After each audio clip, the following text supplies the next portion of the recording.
Assalamualaikum warahmatullahi wabarakatuh. Selamat pagi, selamat berjumpa kembali dengan Bapak dari Gerai Tak Bernama. Khutbah Bapak di video yang ke-8 ini adalah tentang Ismail, bukan keledai liar. Sebutan keledai liar yang disematkan kepada Ismail adalah terjemahan yang salah.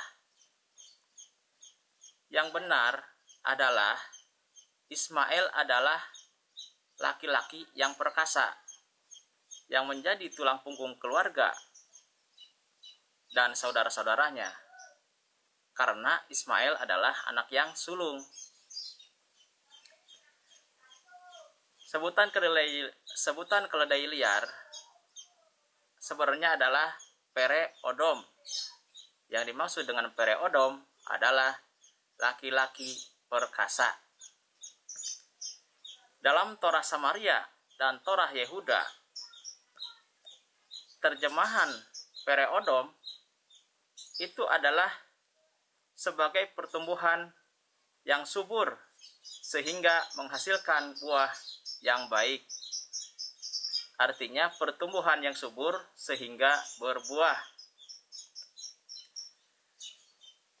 Dalam arti harfiah disebutkan juga adalah menjadi bangsa yang besar yang menghasilkan keturunan yang baik. Itulah yang dimaksud dengan pertumbuhan yang subur. Ismail seorang pemburu dan pemanah yang dinubuatkan Yesus di Matius pasal 21 ayat 43, bahwa kerajaan Allah akan diambil dari Israel dan diberikan kepada keturunan Ismail yang menghasilkan buah kerajaan. Kita garis bawahi di kata menghasilkan buah kerajaan. Buah kerajaan ini adalah tentang Ismail dan keturunannya. Kejadian 21 ayat 20 artinya, Allah menyertai anak itu sehingga ia bertambah besar. Ia menetap di padang gurun dan menjadi seorang pemanah. Nah, berarti ya Ismail itu adalah seorang pemburu dan seorang pemanah. Menurut Kejadian 21 ayat 20. Di Matius 21 ayat 43 disebutkan sebagai nubuatan keturunannya Ismail yang akan menggembalakan segala bangsa, yaitu Matius 21 ayat 43 artinya, sebab itu aku berkata kepadamu bahwa kerajaan Allah akan diambil dari padamu dan akan diberikan kepada suatu bangsa yang akan menghasilkan buah kerajaan itu. Yang akan menghasilkan buah kerajaan itu adalah Ismail. Menghasilkan keturunan 12 raja-raja yang sampai kepada Nabi Muhammad SAW. Itulah yang dimaksud dengan buah kerajaan.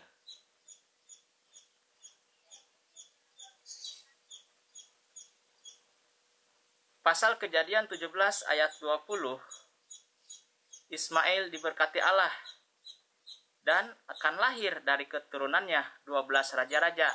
Nah, ini keturunan Ismail akan lahir 12 raja-raja. Ya, itu salah satu dari penjabaran dari buah kerajaan. Kita simak dulu kerajaan. Yang maksud dengan kerajaan sini adalah anak yang dilahirkan oleh Ismail adalah 12 raja-raja. Pasal Kejadian 17 ayat 20 artinya, tentang Ismail aku telah mendengarkan permintaanmu. Ia akan kuberkati, kubuat beranak cucu dan sangat banyak. Ia akan memperanakan 12 raja, dan aku akan membuatnya menjadi bangsa yang besar. Jadi keturunan Ismail adalah salah satu bangsa yang besar, yang keturunannya adalah raja-raja.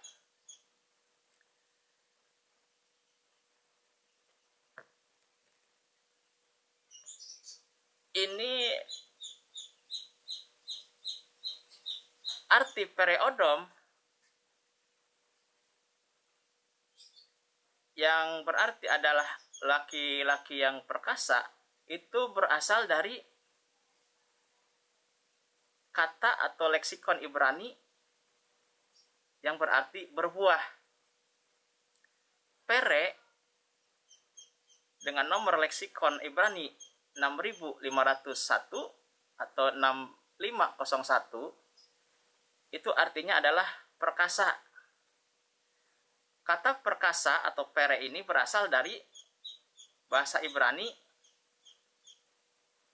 berbuah, atau dalam bahasa Inggrisnya adalah fruitful, berbuah, dengan nomor leksikon adalah 6500 atau 6500. Jadi Ismail yang disebut sebagai laki-laki perkasa itu berasal dari kata berbuah dalam bahasa Ibraninya, berbuah, yang dalam bahasa Inggrisnya disebut fruitful, yang melambangkan sebuah sungai yang datang dari surga, yaitu di Eden, yang dinamakan sungai Efrat. Yang dimaksud dengan sungai Efrat adalah sungai keberhasilan atau sungai kemenangan. Sungai Efrat disebutkan di Kejadian pasal 21 ayat 14. Ini disebut di sini adalah sungai keberhasilan atau sungai kemenangan. Kepada Ismail diberikan batu putih, yaitu yang disebut Hajar Aswad, yaitu batu penjuru yang mulia di sisi Allah. Ini disebutkan di Wahyu pasal 2 ayat 17. Jemaat Pergamus adalah jemaat Ismail. Wahyu 2 ayat 17 artinya, siapa bertelinga hendaklah ia mendengarkan apa yang ia dikatakan Roh kepada jemaat-jemaat. Barang siapa menang, kepadanya akan kuberikan dari mana yang tersembunyi, dan aku akan mengaruniakan kepadanya batu putih yang di atasnya tertulis nama baru yang tidak diketahui oleh siapapun selain oleh penerimanya. Kita akan bahas ini mengenai seorang yang dikaruniakan batu putih yang tertulis di atasnya adalah nama baru yang tidak diketahui oleh siapapun. Ini yang dimaksud dengan yang dikaruniakan batu putih adalah Ismail, yaitu diberikan batu Hajar Aswad yang menjadi batu penjuru di salah satu penjuru Ka'bah.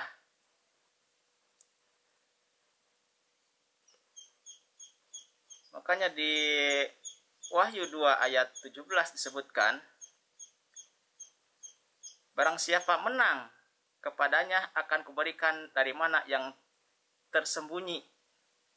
Ini yang maksudnya yang menang di sini adalah Ismail, menang bersama Ibrahim karena telah berhasil lulus dari ujian perintah Allah, yang itu pengorbanan Ismail. Sehingga Ismail dan Ibrahim tidak sungkan-sungkan untuk mengorbankan Ismail seperti yang diperintahkan oleh Allah. Ini maksudnya menang di sini adalah berhasil dari ujian pengorbanan. kepada Ismail diberikan batu putih. Batu putih ini adalah Hajar Aswad yang terletak di salah satu penjuru Ka'bah. Nah, ini disebut batu penjuru. Yang di atasnya ada tertulis nama baru. Ini kita bisa lihat tentang Ka'bah dan nama baru itu ada di Mazmur pasal 118 ayat 19 sampai ayat 28 sampai ayat 29. Mazmur 118 ayat 19 sampai ayat 29 artinya, bukakanlah aku pintu gerbang kebenaran, aku hendak masuk ke dalamnya, hendak mengucap syukur kepada Tuhan. Inilah pintu gerbang Tuhan, orang-orang benar akan masuk ke dalamnya. Aku bersyukur kepadamu, sebab engkau telah menjawab aku dan telah menjadi keselamatanku. Batu yang dibuang oleh tukang-tukang bangunan telah menjadi batu penjuru. Hal itu terjadi dari pihak Tuhan, suatu perbuatan ajaib di mata kita. Inilah hari yang dijadikan Tuhan. Marilah kita bersorak-sorak dan bersukacita karenanya. Ya Tuhan, berilah kiranya keselamatan. Ya Tuhan, berilah kiranya kemujuran.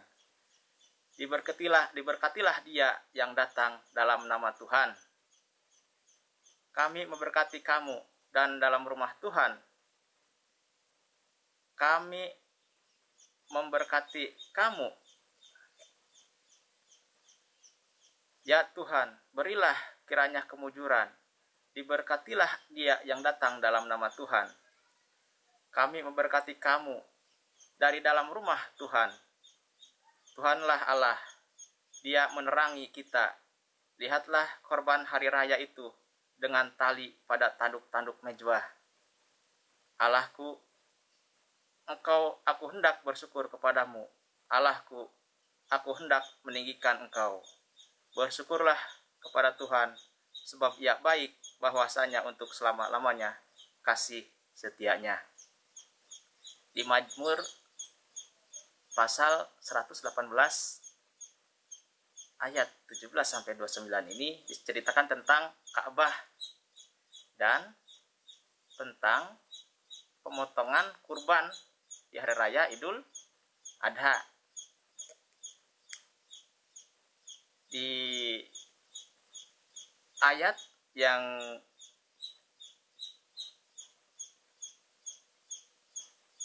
di ayat yang 23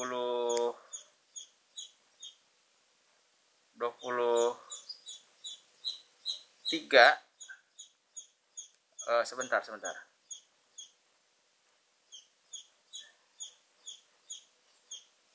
yang datang, maksudnya yang datang dengan nama Tuhan adalah agama Islam,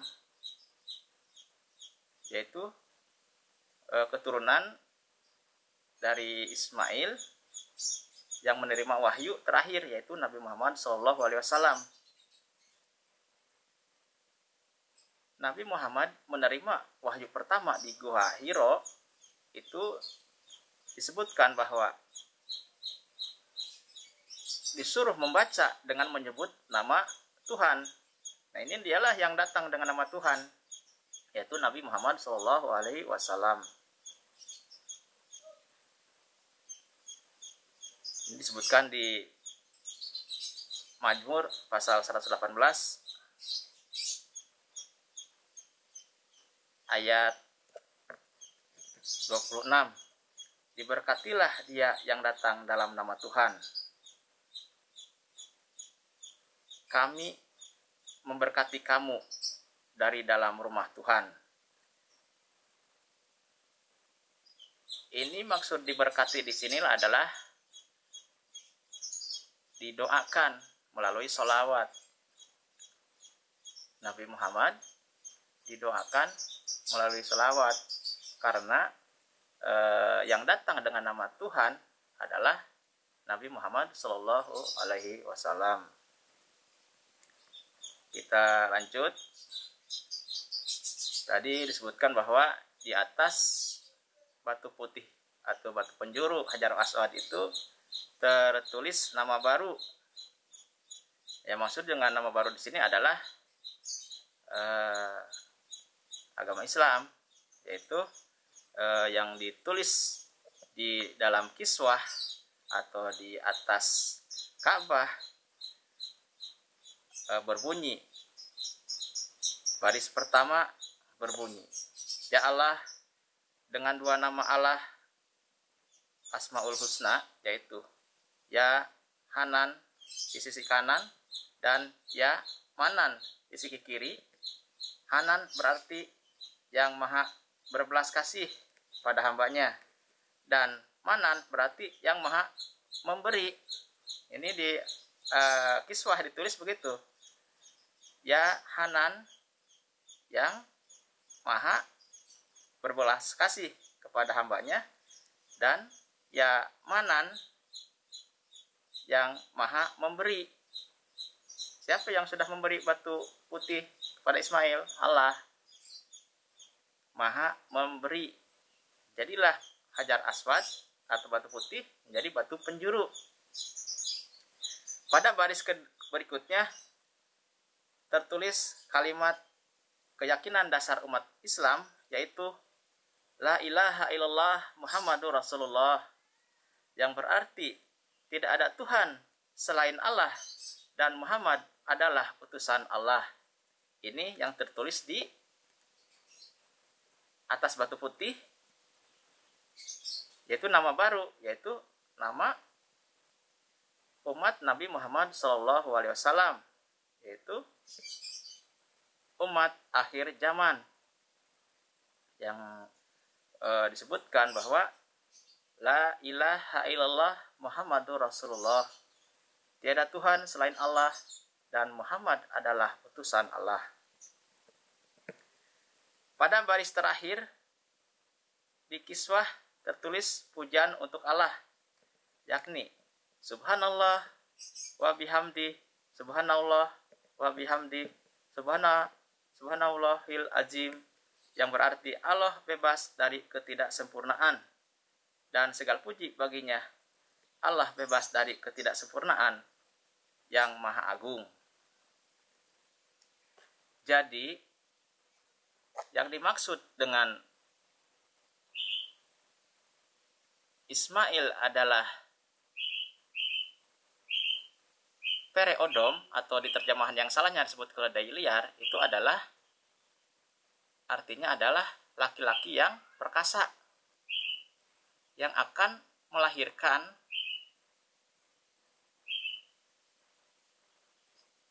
seorang anak yang akan menggembalakan segala bangsa, yaitu seorang anak yang disebutkan bahwa ada nama baru di atas batu putih tersebut.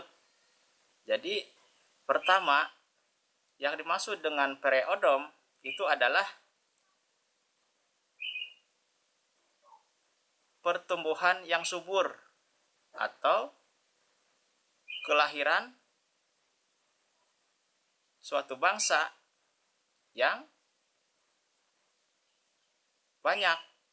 Jadi keturunan Ismail itu adalah salah satu bangsa yang akan menggantikan keturunan Israel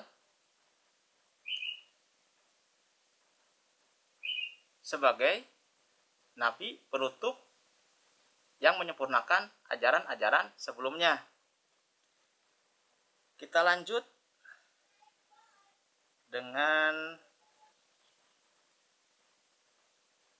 kesimpulan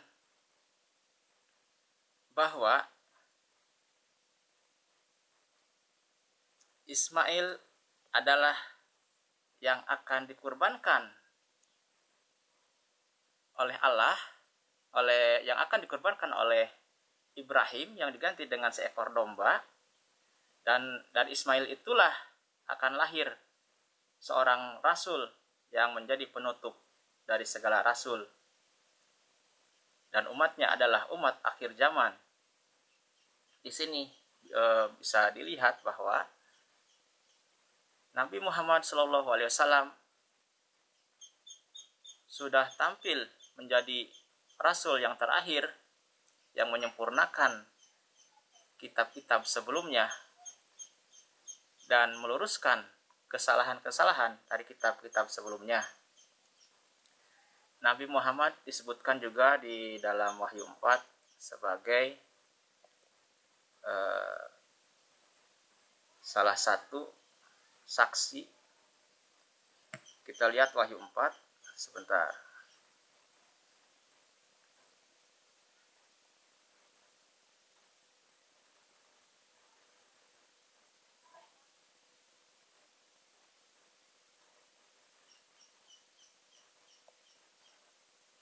Di Wahyu 4 disebutkan ada 4 makhluk yang akan menjadi saksi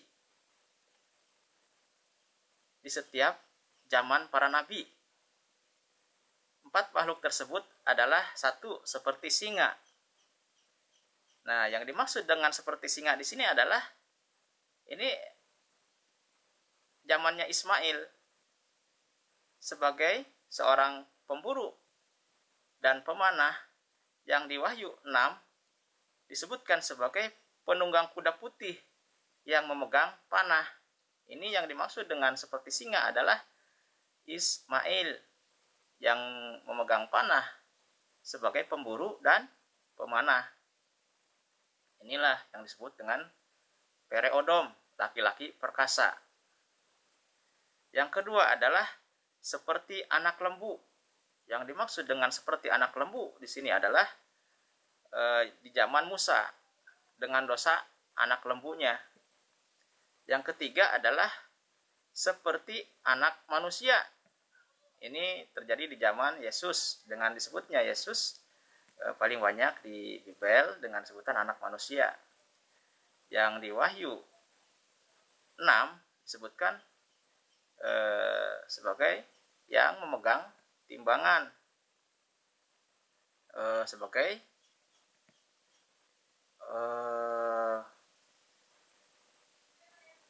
hakim yang adil di akhir zaman. Dengan warna kudanya adalah kuda hitam. Sedangkan yang keempat adalah makhluk yang seperti burung najar yang sedang terbang. Ini adalah zaman Nabi Muhammad SAW, yaitu zaman akhir zaman, dengan burung ini seperti burung najar sedang terbang atau seperti burung elang yang sedang terbang. Najar itu diterjemahkan sebenarnya elang harusnya. Seperti burung najar sedang terbang. Ini terjadi zaman Nabi Muhammad SAW, yaitu ketika Nabi Muhammad diisra mirajkan oleh Allah ke langit yang memakai burung surga dengan mengendarai burung surga yaitu Borak. Yang di Wahyu 6 disebutkan seperti kuda sebagai penunggang kuda kuning hijau. Penunggangnya ini adalah Nabi Muhammad SAW yang di Wahyu 20 ayat 12 mengikutnya memegang daun palem yang berwarna kuning hijau. Daun palem yang berwarna kuning hijau ini adalah daun kurma. Daun palem maksudnya daun kurma. Palem sama kurma sama. Warnanya kuning hijau. Jadi saksi yang keempat adalah seperti burung najar yang sedang terbang atau seperti burung elang sedang terbang. Itu adalah tentang zamannya Nabi Muhammad SAW yang diisra mirajkan dengan burung surga yaitu Borak. Borak ini terbangnya secepat kilat. Di mana mata memandang dia langsung sampai kakinya di situ. Ini Borak namanya. Ini artinya juga adalah sebagai umat akhir zaman dilambangkan dengan burung nazar. Saya cukupkan sekian dulu. Insya Allah nanti dilanjut tentang nubuatan lainnya. Mudah-mudahan ada manfaatnya. Billahi taufik wal hidayah. Wassalamualaikum warahmatullahi wabarakatuh.